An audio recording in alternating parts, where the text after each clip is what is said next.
അപ്പോൾ രണ്ട് കാര്യത്തിന് വേണ്ടിയാണ് നിങ്ങളെ വിളിച്ചത്. ഒന്ന്, പുസ്തക പ്രകാശനം മറ്റന്നാൾ വൈകുന്നേരം 4:30 മണിക്ക് ഗാന്ധി പാർക്കിലാണ്. അപ്പം അതുമായി ബന്ധപ്പെട്ടുകൊണ്ട് ഒരു പ്രചരണം ഇപ്പോൾ നടക്കുന്നതായി ശ്രദ്ധയിൽപ്പെട്ടിട്ടുണ്ട്. ഇന്നലെ രാവിലെ പോലീസിൽ നിന്നൊരു വിളി വന്ന് പുസ്തക പ്രകാശനം മാറ്റിവെച്ചിട്ടുണ്ടോ എന്ന് അന്വേഷിച്ചു.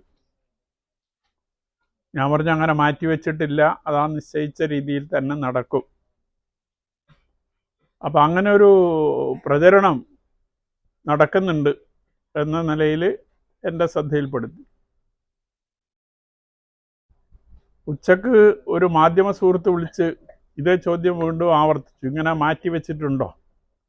ഞാൻ പറഞ്ഞു ഇല്ലല്ലോ, എങ്ങനെ വിവരം കിട്ടി? അതല്ല, ഈ ഫേസ്ബുക്കിൽ അങ്ങനെ ഒരു വാർത്ത പ്രചരിക്കുന്നതായിട്ട് ശ്രദ്ധയിൽപ്പെട്ടിട്ടുണ്ട് എന്ന നിലയിൽ സൂചിപ്പിച്ചു.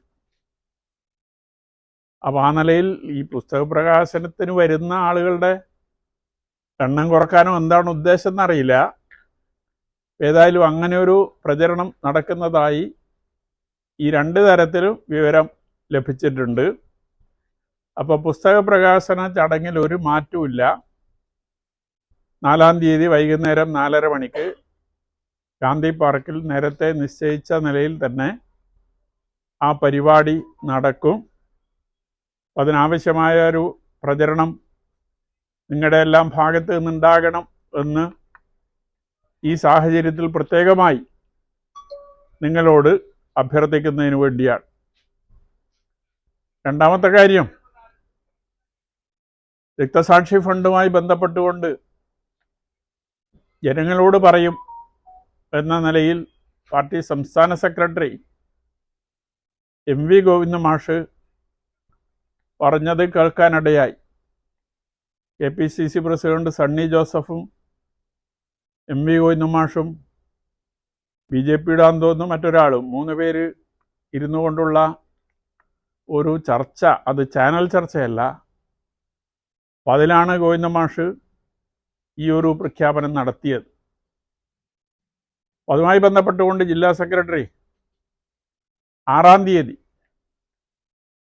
ജനങ്ങളോട് ആ കാര്യം വിശദീകരിക്കും. രക്തസാക്ഷി ഫണ്ടുമായി ബന്ധപ്പെട്ട് കാര്യം വിശദീകരിക്കും എന്ന്. അതുകൊണ്ട് ഇത് കമ്മിറ്റി അംഗീകരിച്ച് കീഴെ പറഞ്ഞേ തീരൂ എന്ന നിലയിൽ ആ കമ്മിറ്റി അംഗീകരിച്ചു എന്നുള്ളതാണ് ഞാൻ മനസ്സിലാക്കിയത്. പിന്നീട് ഞാൻ തിരിച്ചു പോയപ്പോൾ കാര്യങ്ങളെ സംബന്ധിച്ച് അന്വേഷിച്ചപ്പോൾ അത് ശരിയാണ് എന്ന് എനിക്ക് ബോധ്യപ്പെടുകയും ചെയ്തിട്ടുണ്ട്. താങ്കളുടെ പുസ്തകം ഇറങ്ങിയതിന് ശേഷം അതുമായി പൊരുത്തപ്പെടുന്ന ഒരു കണക്ക് അവതരിപ്പിക്കാനാണ് പാർട്ടി തീരുമാനിച്ചിരിക്കുന്നതെന്ന് പാർട്ടിക്കകത്ത് നിന്ന് ചില സൂചനകൾ ലഭിച്ചതാണോ? അല്ല, അത് മനസ്സിലാക്കാൻ സാധിച്ചു എന്നേ ഇപ്പം നിങ്ങൾ എടുക്കണ്ടു. എങ്ങനെയാന്നുള്ളത് ഇപ്പൊ വേണ്ട, അത് പറയേണ്ട ഘട്ടം വന്നാ ഏത് കണക്കാണ് പാർട്ടി അവതരിപ്പിക്കാൻ പോകുന്നതാണോ പറഞ്ഞു? അത് കണക്ക് വന്നാ പറയാ. എൻ്റെ കണക്കിനെ അടിസ്ഥാനപ്പെടുത്തി അവരൊരു കണക്ക് തയ്യാറാക്കിയാൽ അതിൽ മിച്ചമുണ്ടല്ലോ എൻ്റെ കണക്കനുസരിച്ച്. ആ മിച്ചം അവരെന്ത് ചെയ്യും എന്നതാണ്. അപ്പം എൻ്റെ ഒരു ധാരണ, ആ മിച്ചം വരുന്ന സംഖ്യ അധിക ചെലവായി കണക്കാക്കി കണക്ക് അവതരിപ്പിക്കുമെന്നാണ് ഞാൻ കരുതുന്നത്. ചെലവിൽ അധികരിച്ച് കാണിച്ച് അവതരിപ്പിക്കാനാണ് സാധ്യത എന്നാണ് ഞാൻ കരുതുന്നത്. അത് കണക്ക് വന്നാലേ പറയാൻ പറ്റൂ. അപ്പം അത് ആ സമയത്ത് അതിൻ്റെ മറ്റു കാര്യങ്ങളെ സംബന്ധിച്ച് വിശദീകരിക്കും. 4 വർഷം ഏരിയ സെക്രട്ടറി സ്ഥാനത്ത് നീക്കിയ സമയത്ത് അവതരിപ്പിച്ച കണക്കിനെ പറ്റിയിട്ട് അങ്ങനെ ധാരണ ഉണ്ടല്ലോ എന്തൊക്കെയാണെന്ന്? അല്ല, ഒരു മൊത്തം കണക്ക് മാത്രമേ അവതരിപ്പിച്ചിട്ടുള്ളൂ. ഓരോ ഇനം തിരിച്ച് ഒരു കണക്കും അവതരിപ്പിച്ചിട്ടില്ല. ഇത്ര ആകെ വരവ്, ഇത്ര ആകെ ചെലവ്, ഇത്ര ബാക്കി എന്ന നിലയിൽ ഒരു കണക്ക് അവതരിപ്പിച്ചത് ഏരിയ കമ്മിറ്റിയെ കൊണ്ട് അംഗീകരിപ്പിച്ചതല്ലാതെ ഡീറ്റെയിൽഡ് ആയിട്ടുള്ള ഒരു കണക്ക് ഏരിയ കമ്മിറ്റിയിൽ അംഗീകരിച്ചിട്ടില്ല എന്നതാണ് അന്ന് ഞാൻ മനസ്സിലാക്കിയത്. പിന്നീട് പ്രവർത്തനത്തിലേക്ക് തിരിച്ചു പോയപ്പോൾ അത് ശരിയാണ് എന്ന് ബോധ്യപ്പെടുകയും ചെയ്തിട്ടുണ്ട്. ഇപ്പോൾ ഈ ഏരിയ കമ്മിറ്റി സെക്രട്ടറി സ്ഥാനത്ത് നിന്ന് മാറ്റി നിർത്തിയതിനെ സംബന്ധിച്ച് KK രാഗേഷ് പറഞ്ഞത് അത് ഏകോപിപ്പിച്ച് കൊണ്ടുപോകാൻ കഴിയില്ല എന്ന് കണ്ടെത്തിയതിനെ തുടർന്നാണ് മാറ്റിയതൊക്കെയാണ്. പക്ഷെ അതേ ആളെ പിന്നീട് ജില്ലാ കമ്മിറ്റിയിൽ ഉൾപ്പെടുത്തിയത് എന്തടിസ്ഥാനത്തിലാണ് എന്ന് ചോദിച്ചപ്പോൾ അതിന് കൃത്യമായൊരു മറുപടി ഉണ്ടായിരുന്നില്ല. അപ്പോൾ സ്വാഭാവികമായിട്ടും ഈ കണക്കുകൾ പുറത്തു പറയുമെന്നൊരു ഭയം തന്നെയാണ് കുഞ്ഞികൃഷ്ണനെ ജില്ലാ കമ്മിറ്റിയിലേക്ക് റെഫർ ചെയ്യാനുള്ള പ്രധാനപ്പെട്ട ഒരു കാരണമായിട്ട് കാണുന്നത്. അല്ല, അത് പയ്യന്നൂർ പാർട്ടിക്കകത്തെ സംഘടനാ പ്രശ്നങ്ങൾ ഇതുവഴി പരിഹരിക്കാൻ സാധിക്കുമോ എന്നതായിരുന്നു അവരൊരു പരീക്ഷണം നടത്തിയത്. പക്ഷേ ഈ തെറ്റായ കണക്ക് അംഗീകരിച്ച് പോകാൻ ഞാൻ ഒരു തരത്തിലും തയ്യാറായിരുന്നില്ല എന്നതാണ്. അതിൻ്റെ ഭാഗമായിട്ടാണ് ഈ ഒരു അവസ്ഥയിലേക്ക് കാര്യങ്ങൾ എത്തിച്ചേർന്നത്. പറഞ്ഞ കാര്യങ്ങളിൽ ഇപ്പോൾ പാർട്ടി ഒരു പേടിച്ചിട്ടാണോ, അല്ലെ അണികളിൽ നിന്ന് വലിയ വിമർശനം എത്തിയിട്ടാണോ അത്തരത്തിൽ കണക്ക് പുറത്തു വിടണമെന്നൊരു തീരുമാനത്തിൽ? നേരത്തെ സെക്രട്ടറി പറഞ്ഞത് പാർട്ടി ഫോറങ്ങളിൽ അവതരിപ്പിക്കും, പക്ഷേ ഇപ്പോൾ പൊതുസമൂഹത്തിന് മുന്നിൽ അവതരിപ്പിക്കാമെന്ന നിലപാടിലേക്ക് മാറ്റം വരുന്നു. അതൊക്കെ ഈ വെളിപ്പെടുത്തലിന്റെ പശ്ചാത്തലത്തിൽ കൂടിയാവും അല്ലേ? അല്ല, പേടിച്ചിട്ടാണ് എന്നൊന്നും പറയാൻ സാധിക്കില്ല. പക്ഷേ പാർട്ടി സംസ്ഥാന നേതൃത്വം ഈ കണക്ക് ജനങ്ങളുടെ മുമ്പിൽ ഇങ്ങനെയൊക്കെ വിവാദമായി വന്ന സാഹചര്യത്തിൽ ഈ രക്തസാക്ഷി ഫണ്ടിനെ കുറിച്ച് ജനങ്ങളോട് പറയണം, ജനങ്ങളുടെ മുമ്പിൽ അവതരിപ്പിക്കണം എന്ന നിലപാട് സ്വീകരിച്ചതിൻ്റെ ഫലമായിട്ടാണ് ജില്ലാ നേതൃത്വം അത്തരമൊരു തീരുമാനത്തിലേക്ക് എത്തിയത് എന്നതാണ് മനസ്സിലാക്കാൻ സാധിക്കുന്നത്.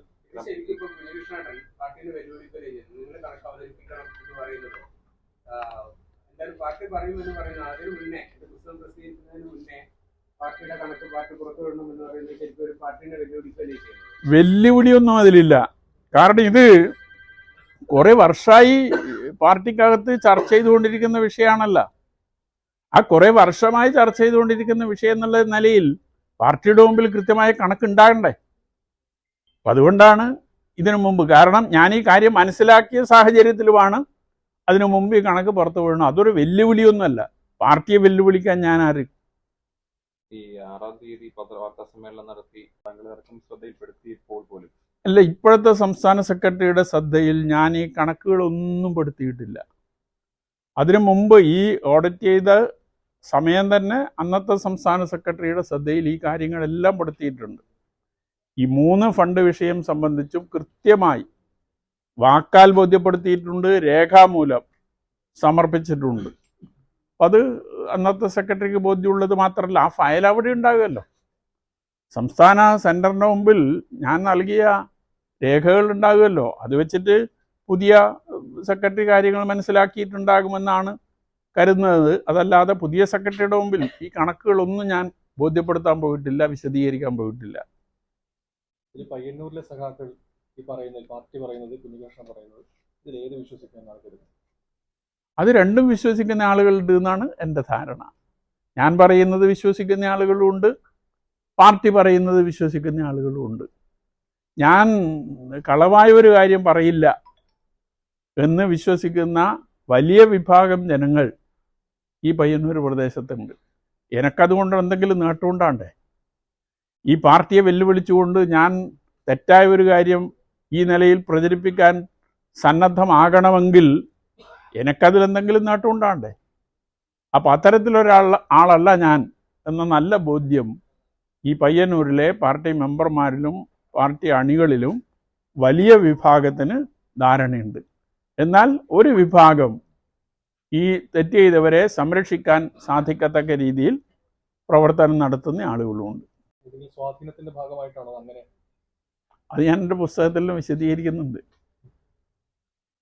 ജില്ലാ സെക്രട്ടറി പ്രകടിപ്പിക്കുന്നത് അല്ല, ജാഥ ഇന്നല്ലേ കണ്ണൂർ ജില്ലയിൽ പ്രവേശിക്കുന്നത്. ഇന്നത്തെ ആദ്യ പരിപാടി പയ്യന്നൂരിൽ വൈകുന്നേരം നടക്കുകയാണ്. അപ്പോൾ നേരത്തെ ഈ കാര്യങ്ങൾ ജില്ലാ സെക്രട്ടറി വിശദീകരിക്കുമ്പോൾ ഇത് ജനങ്ങളോട് പറയാൻ ഞങ്ങൾക്ക് ബാധ്യതയില്ല എന്ന മറുപടിയല്ലേ മാധ്യമങ്ങളോടെല്ലാം പറഞ്ഞത്. അപ്പം ഇപ്പം അത് മാറ്റം വരുത്തേണ്ടി വന്നത് സംസ്ഥാന നേതൃത്വത്തിൻ്റെ ഇടപെടലിൻ്റെ ഫലമായിട്ടാണ് എന്നതാണ് നമുക്ക് കാണാൻ സാധിക്കുന്നത്. സംസ്ഥാന 4-5 വർഷമായി ഈ വിഷയം പാർട്ടിക്കകത്ത് ചർച്ച ചെയ്യാൻ തുടങ്ങിയിട്ട് ഇതുവരെ എന്നെപ്പോലും ബോധ്യപ്പെടുത്താൻ പാകത്തിലൊരു കണക്ക് പാർട്ടി കമ്മിറ്റിയിൽ എവിടെയും പറഞ്ഞിട്ടില്ല. ഇപ്പോൾ എന്നെ പുറത്താക്കാനുള്ള തീരുമാനിച്ച യോഗ നടപടിക്ക് ശേഷം ഏരിയ കമ്മിറ്റി യോഗം ചേർന്ന് ഈ കാര്യങ്ങളൊക്കെ വിശദീകരിച്ചു. അതിലും ഈ കണക്ക് സംബന്ധിച്ച് വിശദീകരിച്ചിട്ടില്ല എന്നാണ് മനസ്സിലാക്കാൻ കഴിഞ്ഞത്. എൻ്റെ അന്വേഷണത്തിൽ ഇത് കീഴെ പറയും. എൻ്റെ പുസ്തകം പുറത്തു വരട്ടെ. എൻ്റെ പുസ്തകത്തിൽ ആ കണക്കുകളെല്ലാം ഉണ്ടല്ലോ. അപ്പം അത് വെച്ചുകൊണ്ടൊരു കണക്ക് തയ്യാറാക്കി നമുക്ക് കീഴെ വിശദീകരിക്കാം എന്ന നിലപാടാണ് പാർട്ടിക്കുള്ളത് എന്നാണ് മനസ്സിലാക്കാൻ കഴിയുന്നത്. പാർട്ടിയോട് എനിക്ക് അഭ്യർത്ഥിക്കാനുള്ളത്, കഴിയുമെങ്കിൽ എൻ്റെ പുസ്തക പ്രകാശന ചടങ്ങിന് മുമ്പ് ഈ കണക്കുകൾ ജനങ്ങളെ അറിയിക്കാൻ സന്നദ്ധമാകണം എന്നാണ്. കാരണം ഇതിൻ്റെ കണക്കൊക്കെ പാർട്ടിയുടെ കയ്യിലുണ്ടാവുമല്ലോ.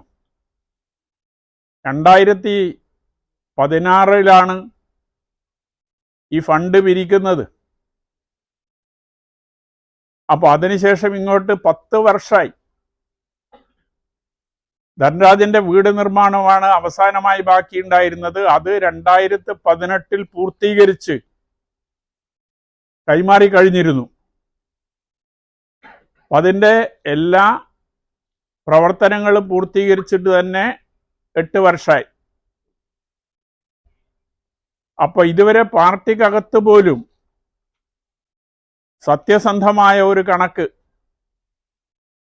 വിശദീകരിക്കാൻ പാർട്ടി സന്നദ്ധമായിട്ടില്ല, പാർട്ടിക്കതിന് സാധിച്ചിട്ടില്ല.